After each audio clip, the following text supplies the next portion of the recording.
Hello, my beautiful friends. Today I have a couple of vintage inspired projects to share with you. I'm so glad that you're here, and without further ado, let's get started. Now, I picked up this set of Love blocks over at Hobby Lobby. I've had these on hand for a few years, as well as the scrapbook paper I'm using. The scrapbook paper, this red one, kind of has like some crackling to it. And so it was in a paper stack that I've had for several years and finally decided to use it. And so what I did is I'm flipping the letters over and then I'm going to trace them out on the back side so that I can Mod Podge them onto the front of the letter. The O in this Love Blocks set is a heart, and so I am using some heart style paper since I am doing a vintage style of decor with these letters. This paper is perfect. So what I'm doing is I just traced it out on the front because I wanted a certain spot there with those hearts, and so then I need to get out the center of that heart. I just use my little paper piercing tool to help with that and cut the inner parts of those letters. So then here you could see how I have them ready to go. Before I Mod Podge them on, I am going to give the sides and the back a coat of crimson paint. This was the closest paint color that I had for this vintage style.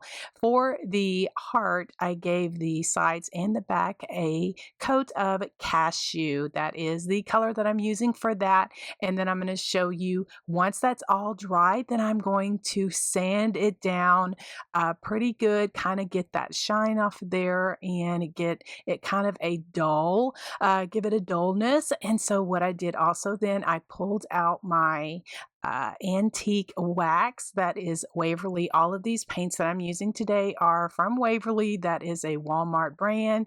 And so I use my baby wipe and just put some of the antique wax around the sides as well as the back just to give it the antique look that I'm going for.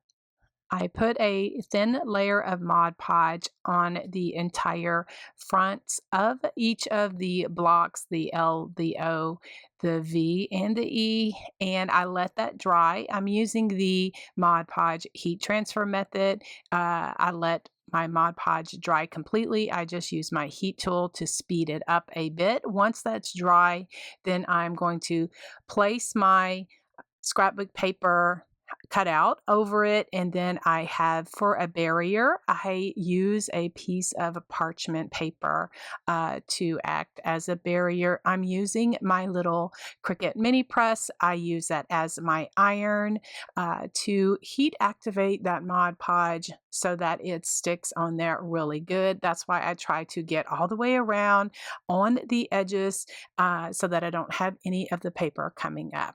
Once that is all done and dry, then I just take my finger sander. I picked up this one over on Amazon, as well as the refill pads. I use it so much. It's just perfect to do small projects like this, and then to get into those little centers of the letters or the nooks and the crannies, I just use a regular fingernail file just to file off some of that.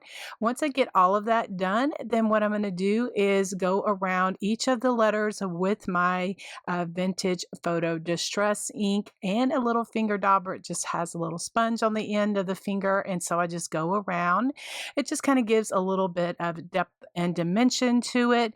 And then that is really the look that I love for these vintage letters.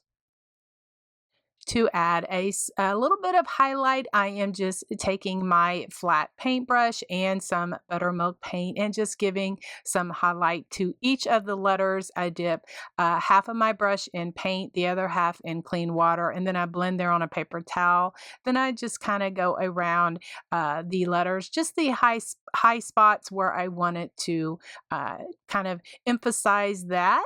And then I went around with a black Sharpie Sharpie marker. This is the ultra fine Sharpie marker. It really doesn't show up here on camera. And honestly, it just made me feel better because I love to doodle on my projects. And so it just made me feel better just to have this there. It really didn't show up. So it just made me feel better. All right. So then what I did now is add some glitter. Now, glitter does not bother me if it doesn't come off.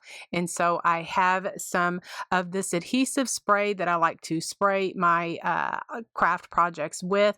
That is by Elmer's. And then the glitter is Snow Swirl. And I got that over at Hobby Lobby. And I just have this little box that I cut up. I think it was a cereal box. And that's what I just spray all of my small projects in and add my glitter. And that just looks so cute. That just makes my heart so happy. So then now I'm going to make a small bow for the O. And so I just use some trims.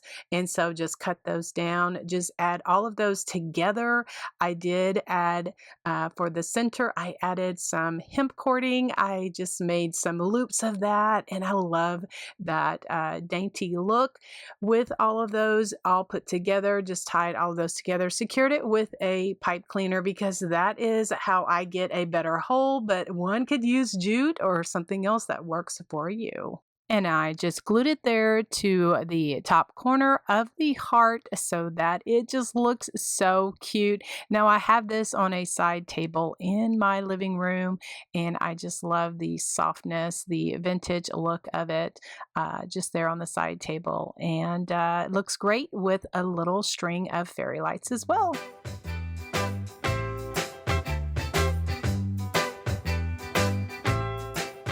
I picked up this cute box at a yard sale for $1. It just struck me. I said, I can use that for Valentine's Day. So that's what I'm doing. It is like a paper mache gift box. And so I'm just going to be using the bottom portion of it to make a floral arrangement in there. I'm going to keep that top for something else. So the flowers that I'm using are either from Walmart, Dollar Tree, or Hobby Lobby. And those gold branches are some that I've had on hand. They were from a wreath kit that I did. And so I had a couple of those left, and I think that they are so nice. I mean, they're pliable. I can wrap them around my finger and make some little curly cues out of them. So that's what I'm going to do. All right. So I just put some styrofoam in the bottom of the box, and then I have some fine Excelsior that I get from Hobby Lobby. I just spread that in there. I love the wispiness of it. Then I just start sticking in my ranunculus flowers. Those are from Walmart. They were a little bit too long, so I decided to trim them down and fit them into the box a little bit better. And so then I did add the other florals in there as well. As I mentioned, they're from either Walmart, Hobby Lobby, or the Dollar Tree. And so just making sweet little bouquets decor like this just makes me so happy. So here I am showing how I just twist those little gold decor pieces around my finger and just make some curly cues. I think that they are great just to add around the bouquet in the decor piece, just to give it some interest, some little wispy, whimsical interest that I like to do. And so I just twist those around there and just add those in there. And then also, I don't have it on camera, but what I did is I pulled out some of those puppy hearts from the Dollar Tree, added those in the bouquet. I added 3 of those just to balance it out, and it just looks so darn cute there on my side table for me to enjoy this Valentine season.